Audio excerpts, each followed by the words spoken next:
All right, looks like we're live. Okay, so we might as well get started. It's about 11:59. Welcome to Jackie McMillan's webinar, Autism Essentials. My name is Susan Watts from the Autism Intervention Clinic in Guelph, Ontario, Canada. And Jackie and I are so pleased that you can join us today. We've been working together for the past 4 years. We started giving seminars at that time to parents, to educators, health professionals, and adults on the spectrum. And last year we decided that we would become technologically advanced to the Google On Air. We could reach a larger audience, and we've had a lot of fun with it, certainly a lot of trial and error with emphasis on the error part, but it has worked out really well. And for those of you who have heard Jackie before, you know that she packs a lot of information into her 1 hour. And for those of you who have never heard Jackie before, I think you're going to be impressed not only with her knowledge, but also the passion that she brings to helping and supporting anyone who's dealing with autism. So Jackie, perhaps you could get started. Are you all set? Thanks, Susan. I'm going to just say hello. Just so that you know, Susan and I started working together about 3 years ago in the hopes that because I have autism, there are a lot of things that I struggle with, and for those of us who are in the spectrum, we often work better in teams where we're nested in groups of people who have some of the skills that we're missing, and we have some skills that may be, outstanding in other ways. So it's been just an absolute pleasure to work with Susan. I'm going to pull up the slides here so that you have a chance to see what I am going through, and we will get started. Okay. So Susan, just double checking, has that got us up on the screen? Yes, it's there, no problem. Okay, good. All right. So what I'm going to kind of cover today is sort of the absolute critical stuff you have to understand, which is why I talk so much about the environment. So let's just kind of dive in here. Who's getting better? When you look at people who are dealing with autism, there are some of us who are very highly functional, who started out a lot more impaired. So what's making this difference? There are a couple of studies, and some of them are very large, like this California study I'm talking about here. And in this, what they did was they looked at, oh, you know what, I'm going to shrink down some of this so that you can see a little bit more of the screen. Let's see if I can make that a bit bigger for you so that you're not... How's that? Is that looking better, Susan? I'm just realizing I didn't optimize for the screen size. All right. That looks good. That looks good. Okay. That looks like it's taking it over pretty well. All right. So from 1992 to 2001, in California, they tracked 7,000 children with autism. And about 10% of those who started out as very low functioning moved into the high functioning group by age 14. Well, what set apart those kids who were making headway and those who weren't? Well, the mothers of the kids who bloomed tended to be more educated and not minorities. And what this suggests is that the families who were seeing the best recovery probably had higher income, more access to service, more access to support, more opportunity to advocate for their kids. So a big part of why Susan and I are doing what we're doing is because we want to make it as easy as possible for parents, for educators, for professionals, for autistic spectrum adults themselves to advocate for the services that they need. And to do that, you need the research. You need the background to do that. And you need to understand why environment is so key. All right, so we know early support counts as well. There's a whole bunch of studies that have looked at this, but there's a British study that's pretty good of 37 autistic children between age 5 and 8. And over 3 years that they were studied, all of them experienced a decline in symptoms. all of them were getting treatment. And 19%, that's almost 20%, and this is a very small sample size. So when it's a small group, you don't necessarily have that hold over larger groups of people. You've got to have a really big study to tell if it actually holds. But this seems to be pretty close to what other people are experiencing. Close to 20% improved enough that they no longer fit the diagnostic criteria for autism, but they were still autistic. What I mean by this is the behavioral features of autism weren't reversed. They got better, they got worse. They waxed and they waned, like the moon does when it goes through cycles. Well, what makes those things, those autism behaviors, wax and wane? This is what we're going to go into today. All right, so what were these early interventions that people were doing and getting results? Well, basically they come down to an intensified social environment, a detoxified physical environment, and effective holistic health support, which basically means that you've got a social environment that supports recovery of health and function. Now, all of these things can take time, can take money, or can take both. But there are a lot of people who are doing this without an awful lot of money. So I want to reassure you, those of you who are dealing with very straitened finances, we're going to talk about that. Your know-how matters a lot more than your money. So I'm going to try and give you as much as I can to help you take action. The thing is, spectrum adults, who've often received very little in the way of support, and are often living on the margins of society, spectrum adults are figuring out how to optimize their autism. They don't call it cure. They don't call it heal. They don't call it recovery. They call it optimizing, because we know our brains have evolved differently. They're never going to be a neurotypical brain, but there are some real advantages, and we don't really want to give those advantages up. So we talk about optimizing our autism, and we do it often on a shoestring budget with not much time, because a lot of our time is devoted to just making sure we have enough food to eat, making sure we have a place to live, and there's not a lot of time for anything else. Now, what's really interesting is that over the past 20, 30 years of internet access, people with autism have been finding each other across cultures, across continents, and have been sharing information about what makes a difference. And they have been achieving better health and function as adults. So there is no time limit. I really want you to know that. It does not matter what age you start at. Health improvement can happen at any age. But once the brain is developed differently, the brain is going to be different. So let's just talk about some of the really outstanding people who have healed from autism and talk about what helped them. Well, Temple Grandin, she had a lot of parental love and attention. She had some speech and language training and support.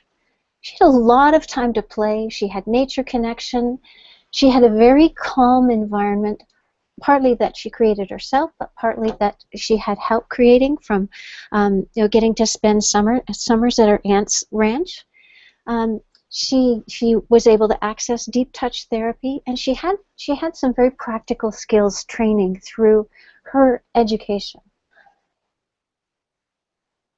Now, Temple has gone on to talk a lot about many, many different aspects of autism, but she hasn't put a lot of energy into what gives her the best quality of life. Instead, she's focused on what are the ways that autistics can meet expectations of the environment around them.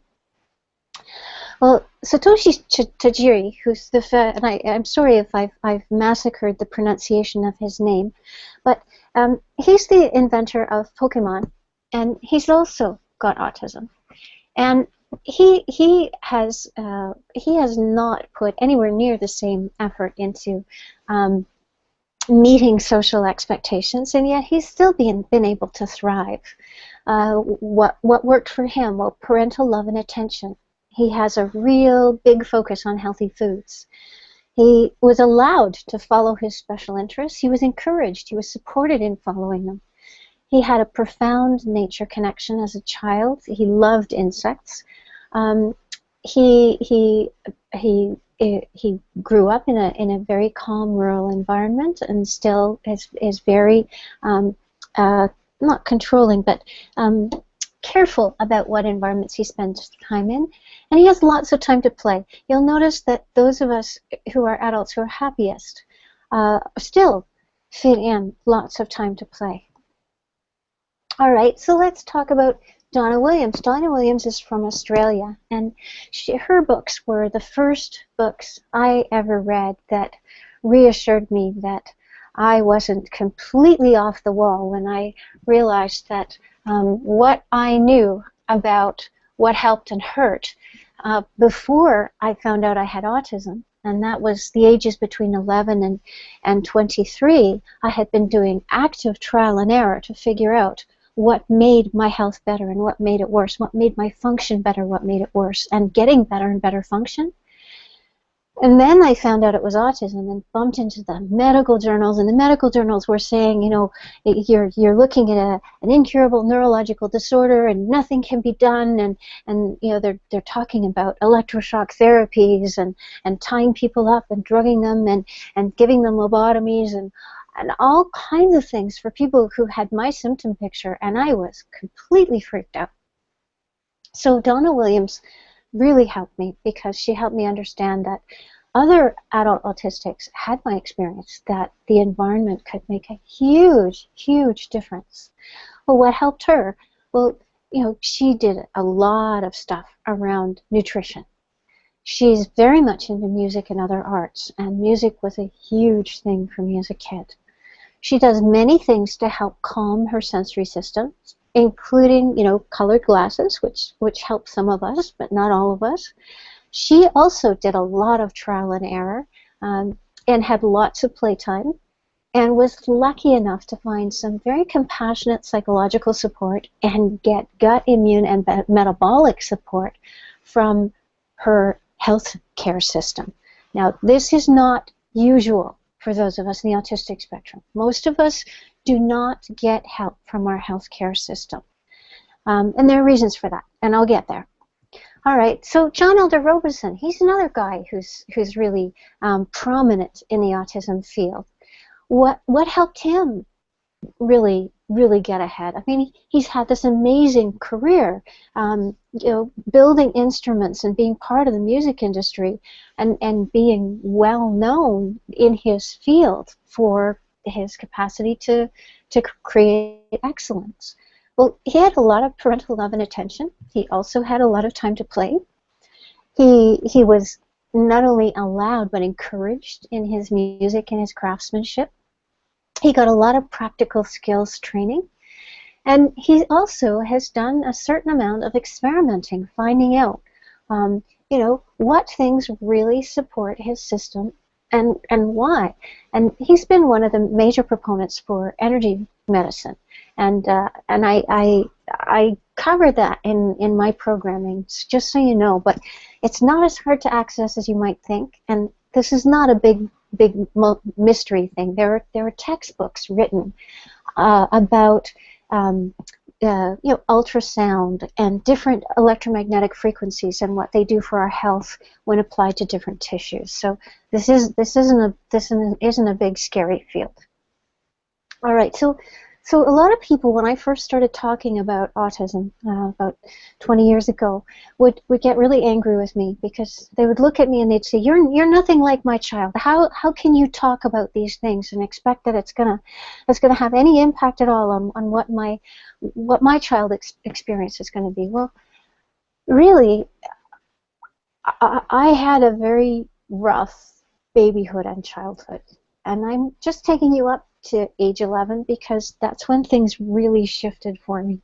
But essentially, I had a lot of colic. I chewed all the time. I had allergies from birth. I barely slept. I was into meltdowns all the time. As a preschooler, um, I was hyperactive, but if things happened around me, like somebody threw me a ball, my mom tried to teach me baseball and tennis, and the ball would hit me because I couldn't react in time. I didn't have the reaction times to be able to handle what was going on around me. And the weird thing is those reaction times would come and go. You know, sometimes I would be able to react in real time, and sometimes it would take hours for me to figure out what happened and process it enough to be able to respond. I had very poor pronunciation, but I had, you know, I had good teachers like my mom and my grandmother and my older sister. I used a lot of music to communicate. I was dyslexic. I had nightmares all the time. Now, you look at this and you think, okay, well, what's different now? Well, what's different now is I sleep well. I don't have nightmares all the time. I'm not hyperactive. My reaction times are normal. I learned to pronounce. I figured out what was causing that need for constant chewing. If any of you have kids who are sucking and chewing things all the time, this is a major clue that they have big inflammation inside their head. And what this chewing and sucking is doing is it's the muscles on the tongue and in the jaw attached to the membranes inside the skull. And every time you clench your jaw or you move your tongue, you are very gently tugging on those membranes and massaging them, and you get momentary relief from the pain and inflammation inside your skull. So when you see this, you know that you've got to do the things that are required to bring down inflammation. And this is the kind of thing I take you through in my programs. So what else do autistics suspect?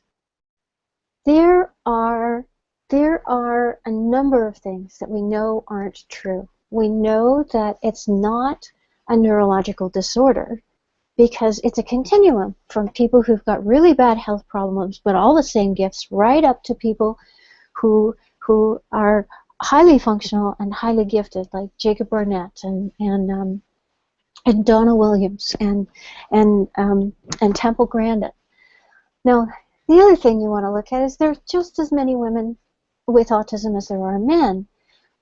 How can I say that? Well, at the highest levels of impairment, the numbers are equal. We know that there are some really key differences between male and female brains. There are some indicators that genetically women may have more buffer zone than men. I'm kind of the opinion that it's probably that our brains are different. But another one of the big ones is we have some real difficulty accessing diagnosis. The whole syndrome of autism has been created around male expression of autism. And just like so many other medical conditions, it's really hard for women to be diagnosed with heart disease because our indicators of heart disease are different. Well, our indicators of autism are different. Now, there are also some real penalties for accessing a mental disability diagnosis. It took me 20 years between when I received my first diagnosis, my informal diagnosis from a nurse in the family, to when I actually went and sought a real diagnosis from a professional. And the only, the reason is that it was so scary what was happening to autistics in the medical system that I knew what had happened historically to people with supposedly mental challenges, that I thought, okay, I don't want to put myself in the path of that kind of difficulty. And I was quite frightened of being in that path. But what happened was that over time, as I spoke with more and more people about autism, I realized that unless I went and got the actual diagnosis, I wasn't going to be as valid in people's eyes. The things I said were not going to be believed and understood. I needed that piece of paper more than I needed the degree that I had earned from university. That blew my mind. Now, we also have gender differences in how we how we bring up children. You know, we bring up boys and girls differently in different cultures. So just so you've got some backup for this, there's a 2008 study of 8-year-olds with autism in North Carolina. And we know that boys and girls are equally represented among those most severely impaired. So where are the less impaired girls? Well, generally what you're seeing is they're showing up with different diagnoses. They're showing up with diagnoses of eating disorders or fibromyalgia or OCD, or there's about 6 or 7 different things that you're finding women being diagnosed with. And yet the diagnosis never fits, and the treatments usually make things worse rather than making things better.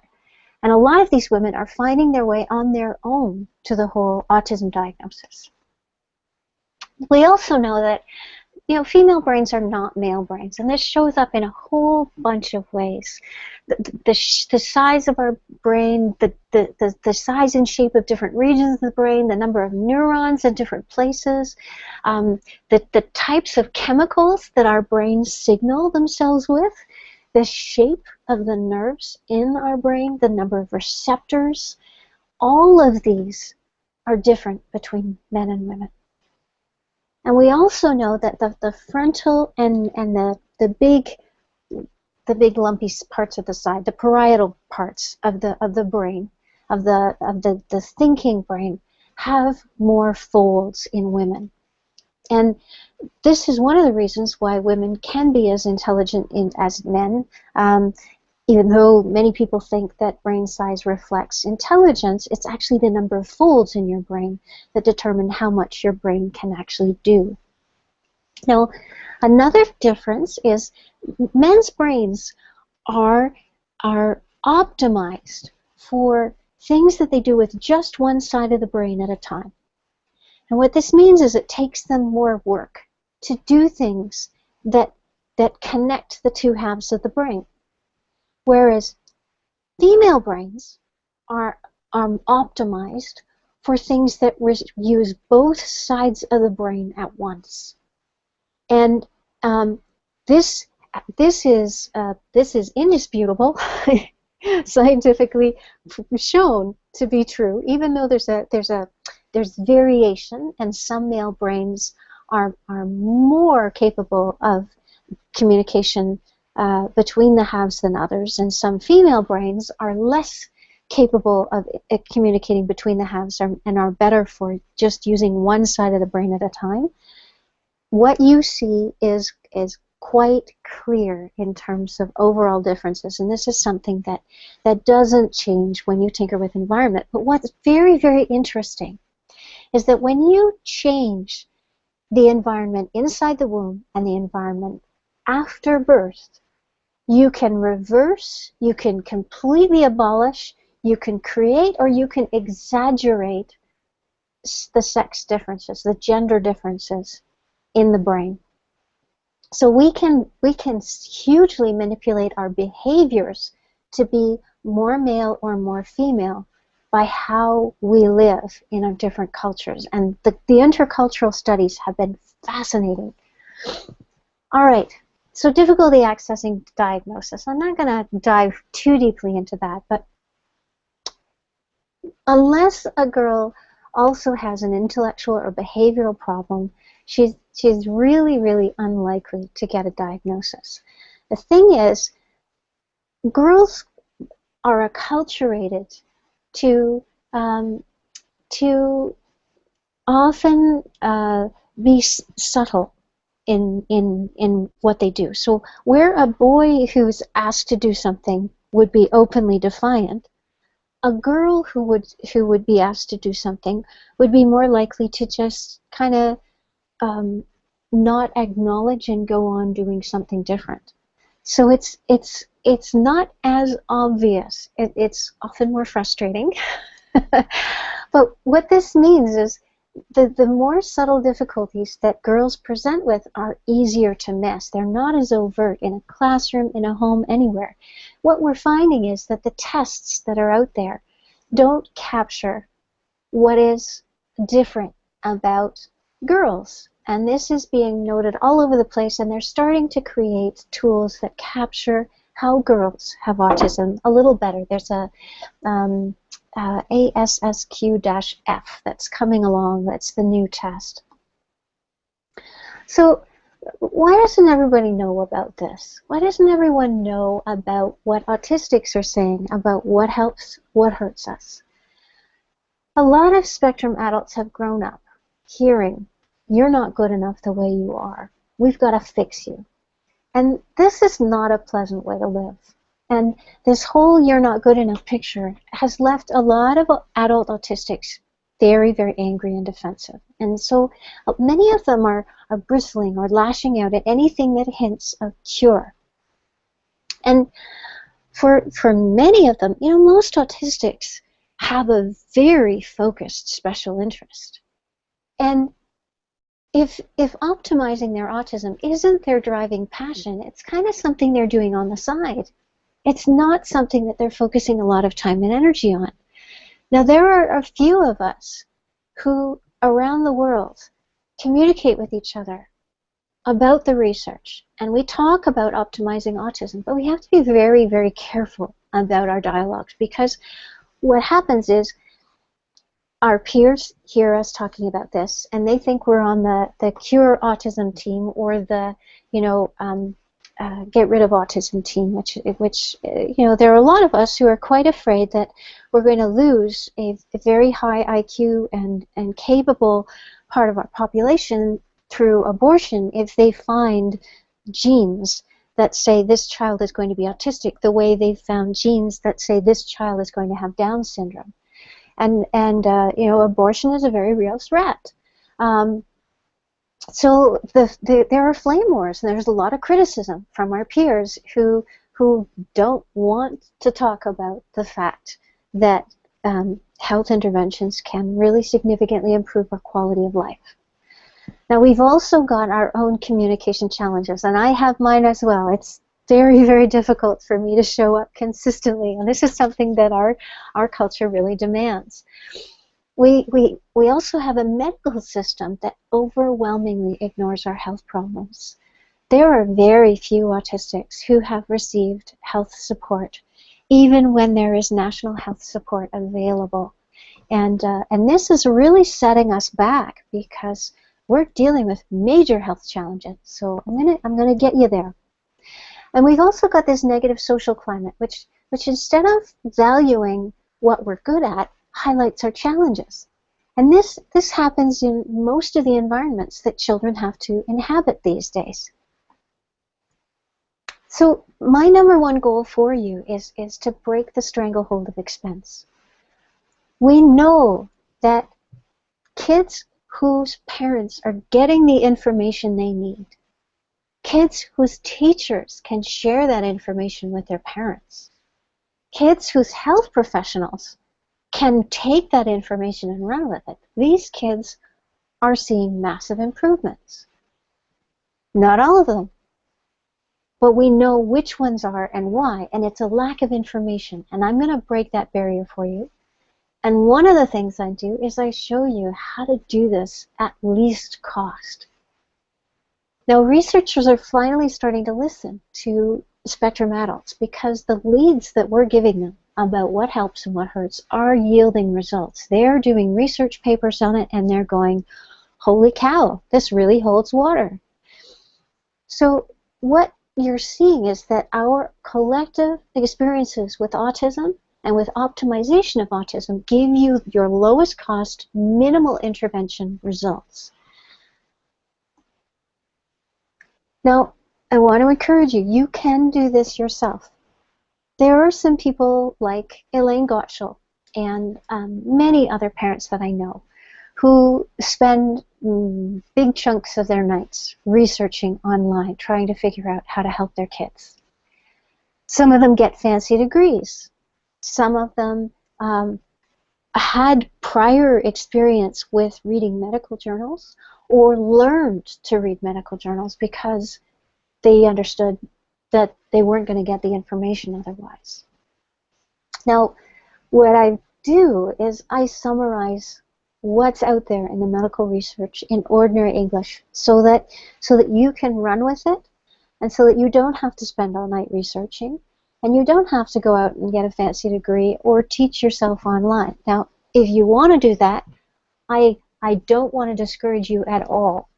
I really, really want to encourage you in that, and there are some fabulous sites for teaching yourself. The challenge is there is so much information there, and trying to sort out what specifically applies to your child is really, really challenging. Now, we can make the right health care available at very low cost as long as we're able to find out what it is that's needed.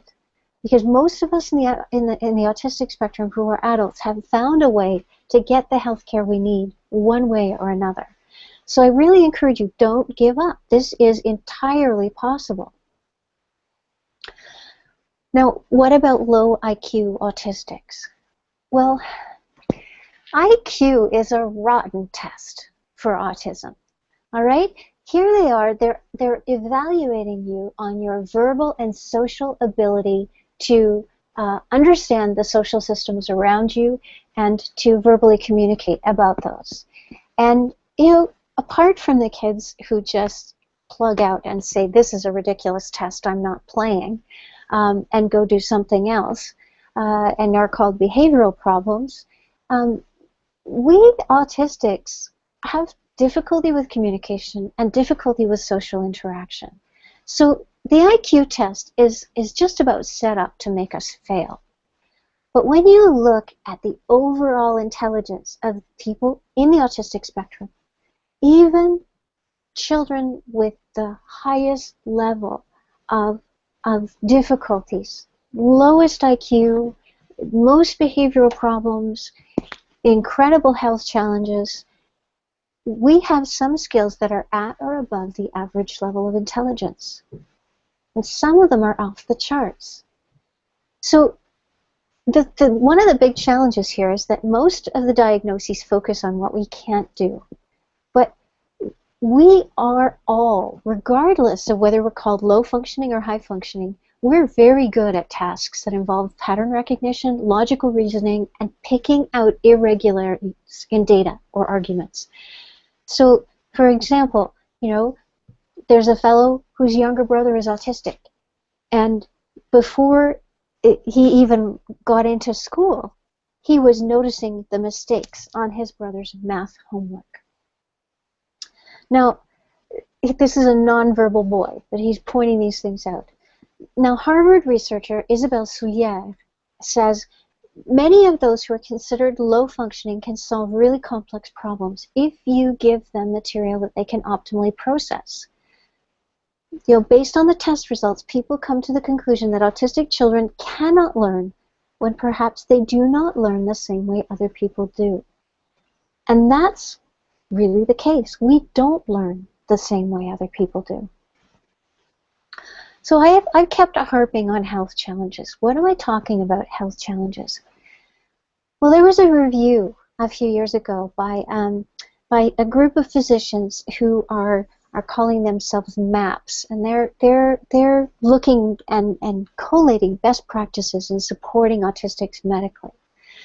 Now, there are 437 publications that looked at immune dysregulation or inflammation, immune problems or high levels of inflammation and pain in autistics. 95% of those found an association.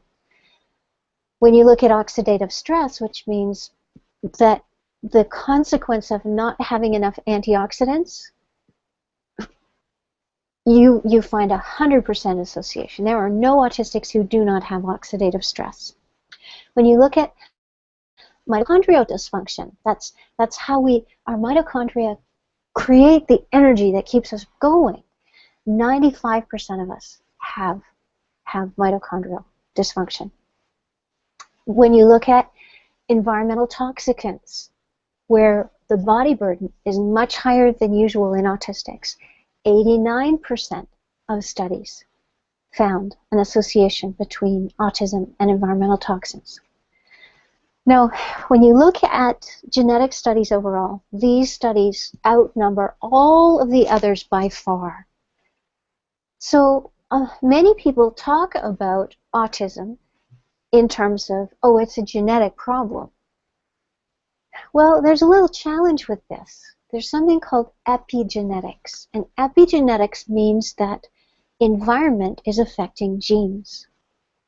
And there are two types of environment that can affect genes. One of them is stress. The emotional climate, the attitudes and beliefs that a person has grown up under can turn on or turn off specific genes, and I'll get there a little further.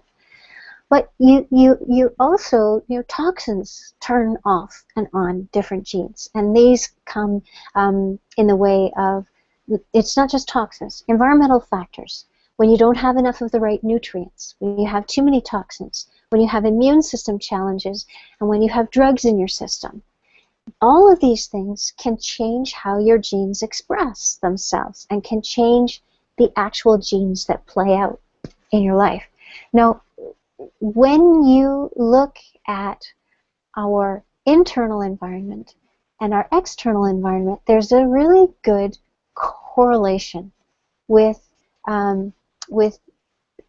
immune functions, sorry, I'm not saying that very well. When you look at how altered gene expression affects people, there's a high correlation with people who have autism, who have altered immune problems. And we also know that when you're exposed to inflammation early in life, we're talking while you're in your mother's womb, or we're talking very, very in your first few years, you see changes in certain brain areas. Okay, so digestion. Digestion wasn't even touched on in that overview, but digestion's really big. There's a digestion review that was done in 2009 where they looked at hundreds of studies, and what they realized is that roughly 43% of all autistics studied have a leaky gut. 93% have something called lymphoid nodular hyperplasia, and it's not clear, and I won't go into what it is, but this is a gut challenge. And in the rest of the population, in children who don't have autism, you only see this in 14% of those children. Chronic colitis you see in 88% of children who regress. And that's only at 4.5% in children who have no autistic symptoms. 69% of autistics have acid reflux and have an inflamed esophagus. 41% have chronic gastritis. 66% have chronic duodenitis. Their duodenum is inflamed. Now, we're not even talking here about diarrhea and constipation. But if you look at people who are treating kids with autism, not only are their guts more reactive with more allergies, but they are way more prone to diarrhea and constipation than anybody else. So the crowning fact here is that since autism started appearing and the associated gut symptoms started appearing, what parents and medical professionals have found is that when you improve the diet, when you put people with autism on an elimination diet, or take specific offending foods out, or even put them on a hypernourishing diet, which is what I really encourage, not only the gut symptoms improve, but the behavioral and cognitive symptoms improve as well. So you end up with decreased hyperactivity, much better communication skills, much better capacity to pay attention and engage in things. Another interesting thing is there's some research looking at how fasting can reduce or eliminate seizures in people with autism spectrum challenge. We also know that when you change the diet, the compounds that come out through the urine are changing. in direct relationship to the way the behavior changes. So this isn't just a fluke. The chemistry is changing when you change what you eat. So here's a little bit more about digestion. Nonverbal children are much more likely to have obvious GI troubles than those who can speak. So nonverbal children, you'll often see projectile vomiting and projectile diarrhea and really, really challenging smell. 80% of nonverbal autistic children who are treated with antibiotics see improvements in their function and in their learning, at least while they're on those antibiotics. Now the challenge is coming off those antibiotics, because things tend to just kind of go back to worse when they come off. Now this does not mean put your child on antibiotics. What this means is there are better ways to get there than going on an expensive drug that does a lot of damage to your gut biology. Now there's a 2014 study that found that anxiety and sensory overresponsivity, which is huge for those of us in the spectrum, and gastrointestinal problems are probably interrelated. So what's going to help digestion? Well, you've got to change the internal environment, and you do this with optimal healthy food, by avoiding drugs and pollution, and by restoring the gut ecosystem. We know this because there are thousands of case studies about autistics getting healthier on improved diets and on restoring the gut ecosystem. Now, doing a large research study would require large funds, and most research is funded by drug companies, not farmers. And farmers are the ones who would really benefit by those of us in the autistic spectrum eating better. So let's talk about toxins. We have a much higher body burden of pesticides and other agricultural chemicals, and these things in our system are impairing our digestion and are mimicking hormones and disrupting the way our body can get things done that need to get done in order to make sure we're fed, make sure our cells can do the maintenance and repair that are needed. Now, heavy metals are part of this intoxication as well. And these impair digestion, they impair energy production, and they get in the way of fulfilling other metabolic needs, which basically means nourishment and repair, and waste removal. Now, we know that air pollution kills healthy gut bacteria. This is very clear from the research that's out now. And it also makes the gut lining more permeable. Now, this is the whole leaky gut thing back from the gut and digestion slide. The scary thing is that indoor air pollution is often worse than outdoor air pollution. And so you really need to know what are the things that are going to give you the best indoor air pollution possible. Developing brains are exquisitely sensitive to chemicals. When a child is in the womb and during the first few years when the brain is developing so quickly, tiny amounts of things can have a really, really big impact. All right, so we've got under and over immunity, and sometimes both of these are showing up in the same person with autism. If you see early and frequent ear infections, that's a warning sign that this child is vulnerable to autism. We've also got a huge overlap with children who have Lyme disease and XRMV virus with autistic symptoms. And then what we're seeing are overwhelming indicators of hyperimmunity and autoimmunity. And I'm just going to flip back to this slide, the 19th slide again. This whole thing is talking about immunity problems, except for the environmental toxicant one. All right, so most medical doctors and naturopathic doctors stop with gut, immune, and toxin issues. And when you want to look at the bigger health picture, you've got to find other people to talk to. The thing is, adults with autism and a few very brave researchers have identified 2 more underlying health problems to autism. Now, why am I calling these researchers brave? Well, medical schools are funded by drug companies in North America. Medical journals are run or funded by drug companies. Health research is overwhelmingly funded by drug companies. And medical conferences are funded by drug companies. The challenging thing is that medical doctors who look farther than drugs for answers often lose their funding and their jobs. And this is a really, really difficult thing to dodge. It's a scary picture. So what are these other things that are being missed? Well, stress and trauma. Dr. Robert Scare has written a book called The Trauma Spectrum that I'm just gobbling. The effects on mental and physical health are more insidious and pervasive than we currently acknowledge. What he's looking at is stress from the time you're conceived. So stress that your mother and father are experiencing, and particularly your mother, having an impact on the rest of your life, on how you live that life, who you're interested in, what you care about, how violent you are, many, many different things. Now, we also know that brain and nervous system compression or distortion is at play because so many autistics have experienced profound increases in quality of life and function when their nervous systems can communicate freely. So there are some chiropractic systems and some craniosacral systems and some osteopathic systems that have done little bits of collating of case studies and so on. But this is something else that's not really funded by drugs, so it's hard to get a big study done.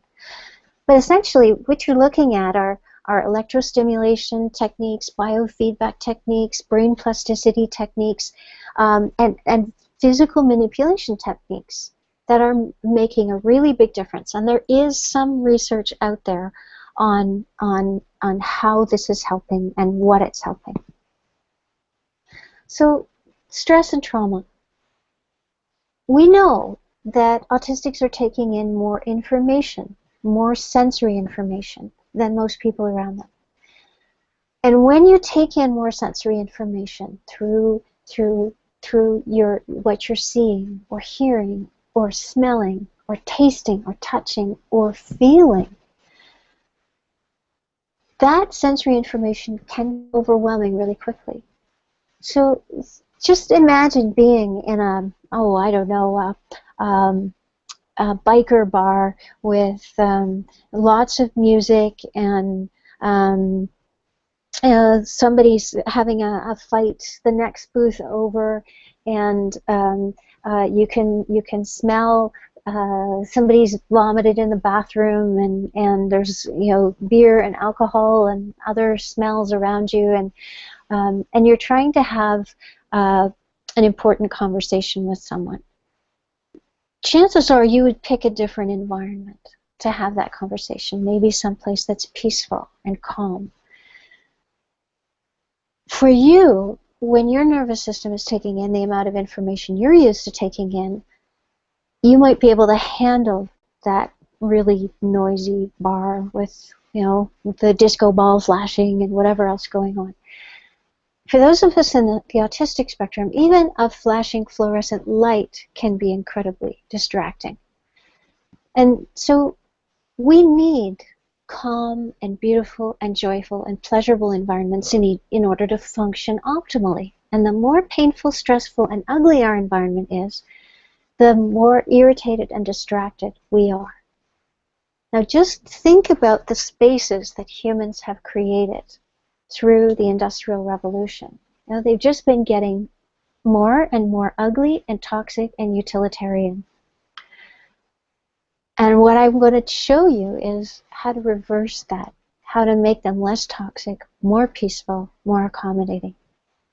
And we know hypokalemia studies and high toxic burden problems and the Markram's intense world theory. All of these things feed into what we understand about stress and trauma. But essentially, what you're looking at is there's a lot of stress coming at us from the outside because our sensory system is on higher alert. And whether that's from stress or inflammation or malnourishment or whatever else, it's there. Now, most of us are also in pain. We're in muscle pain, joint pain, lymphatic pain, nerve pain, gut pain, head pain. A lot of people ask me, what is lymphatic pain? Okay, you might have been like a hot day, and your hands swell or your lower legs and feet swell, and it's like this ache and a sludgy feeling, like things aren't circulating the way they need to, and so it's like there's waste product accumulation. That's kind of what lymph pain is. It's when your ring gets too tight or you have to take your shoes off. Now, there's also emotional pain. You know, a lot of us had very, very negative experiences as children, especially in school, and unfortunately, many of those experiences are continued in our work life, if we have any work life at all. And so there are many of us who have been quite severely traumatized by abusive and bullying work environments. There's also the whole sink or swim thing that's going on. That's you know, there's not a lot of help. Now, we know a lot of ways to help autistics learn things now that are much more suited to how we learn. And so we can do a lot better than sink or swim. But many of us are still stuck with that, and I want to get you past that. Now, in addition, when we feel things, it can be emotionally overwhelming because, of course, we're feeling things stronger than other people are. And it can be like a tidal wave, and it's very, very difficult to function when you're so emotionally fraught. And finally, there's this overwhelming feeling all the time that you're never good enough and you're never going to be good enough, because people notice what you can't do rather than what you can. And you know, this is something that my youngest brother got my dad to change at one point. Oh, sorry, my third brother. He said, "You only notice when I get it wrong. You never notice when I get it right." And my dad decided, oh, I guess I better shift that over. And he did. More credit to him. Now, mental stress is also really big. I mean, just think about what it's like for you in your life when things get really stressful. It can be much harder to learn things, and there's a reason for that. The halves of your brain need to be communicating when you're trying to learn something, and the higher the stress you're under, the less the halves of your brain communicate. And so you can't learn when you're under the highest levels of stress. Now, little short-term memory, that's very, very stressful. When things happen and you cannot recall what has happened, that is very, very disruptive of life on so many levels. Now, you've also got confusion and sensory distortion. Some of this is from malnourishment, some of this is from intoxication, and when you can't rely on your senses to give you consistent quality information, it's hard to trust anything. And finally, when we're inconsistent, we're shamed and we're criticized. Well, what evidence is behind this? Now, there are a whole bunch of studies that have been done. But essentially, what we know is that exposure to violence alters early brain development, especially in the immune and the stress response systems. Now, we also know that mothers who had had significant childhood trauma had a very different stress response. And the ones who had experienced the worst abuse were more than 3.5 times as likely to have a child with autism. So are they passing on some of their different chemical response to stress, their heightened chemical response to stress, to their children? I mean, that's likely. Now, we know from animal studies that the stress of the mother during early pregnancy means that the autism are much more, their children are much more vulnerable to autism. Then finally, there's this one study that just, it was almost funny, somebody trying to think, oh, how do I prove this? What they did was they looked at the incidence of hurricanes and tropical storms and correlated that with women who had been pregnant during those times and the autism rates for children who had been pregnant during these really frightening major storms, and with women who had been pregnant and not had any big frightening major storms. And what they found was that autism definitely increased with how severe a storm the mother had been through during her pregnancy. So major stress is definitely there in terms of upsetting, making a child more vulnerable. So I'm going to just come back to here and now. Yeah, there we are. And just talk to you for a few minutes. Essentially, what I want you to know is that those of us with autism have spent a lot of time figuring out how to live the lives that we've been given. And they're not necessarily easy lives, but they can be fulfilling, and they can be rich, and they can have really great relationships. You know, it's been an absolute pleasure getting to work with Susan. And you know, I have a few very close friends that I feel so privileged to have in my life. My husband has been absolutely wonderful. Um, you can help your kids get there.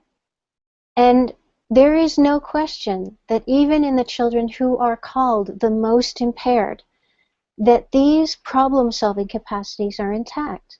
Researchers are seeing it. So what we know is that all autistics have the capacity to thrive, and that those who are being given the right information and the right support are able to thrive. Now the thing is, when you look at the symptoms, what they do is they tell you which of those 5 root causes are at play, whether it's toxins, whether it's gut dysbiosis, whether it's immune problems, whether it's trauma, whether it's brain and nervous system impaction, and in what order they fall. Because it's kind of like a log jam, you know? When you try to take a log out of the middle of the pile, the whole pile can collapse. And this is unfortunately happening for some parents who are trying to support their kids with autism. They're working with a health professional who tries to address things in the wrong order, and the child's health gets worse instead of better. Now, this is the exception rather than the rule, but I just want to alert you to the fact that you need to know what order to take this, lighten the symptom load in order to get the best results. And the symptoms tell you that. Reading the symptoms tells you that. So I guess what I'd really love to do is offer you an opportunity to ask questions and engage with me, to reach out and send your comments, send your questions through email, and set up an appointment to talk about this with me, because I have programs, I have products, I have lots of things that can help you move through your challenges with autism to a place where you can truly thrive, where you can optimize the gifts and minimize the challenges and be living a good life. As parents, as educators, as health professionals, as service professionals, and as adults in the spectrum, you can do this. So get in touch. I'd love to hear from you. We're just about at our hour now. Susan, did you have any comments? Just that was really very interesting. This is a new webinar that Jackie has put together, and you've included a lot of excellent research, Jackie. I enjoyed it very much. Well, And I guess what it comes down to is, you know, I have to have the research there. You know, people need to know what's actually coming out in the autism field, because you don't see it in the media. That's true. That's so true. And are you wanting to send them more information after the seminar and how to get in touch after the webinar to get in touch with you? Just the links, etc.? Yeah. So getting in touch with me, you can, and you know, I should have put this on a slide. There, thinking of things afterwards. Getting in touch with me, you can get in touch with me through email at jackiethrives@gmail.com. So that's JACKIETHRIV as in victory, ES @gmail.com. And just send your comments and send your questions, and for any of you who haven't yet had a free 15-minute conversation with me, you are most welcome to line up all your questions, and we'll get on the phone and see what we can do to get you on your feet. And perhaps what I'll do too, Jackie, is I will send them afterwards. I can send them the link to your website that talks about the program that you offer afterwards. Well, I do offer a program, but I think that the best thing is for people to get a chance to get a sense of whether I can help. And so rather than sending them to the program right away, I think it would be really worthwhile to give them the opportunity to talk with me. That's a great idea. Okay. Thank you, Jackie, and thank you to everyone for stopping in for the past hour and learning more. I'm sure you picked up a lot of interesting bits of information, and thank you again. Bye-bye. Thanks, Susan.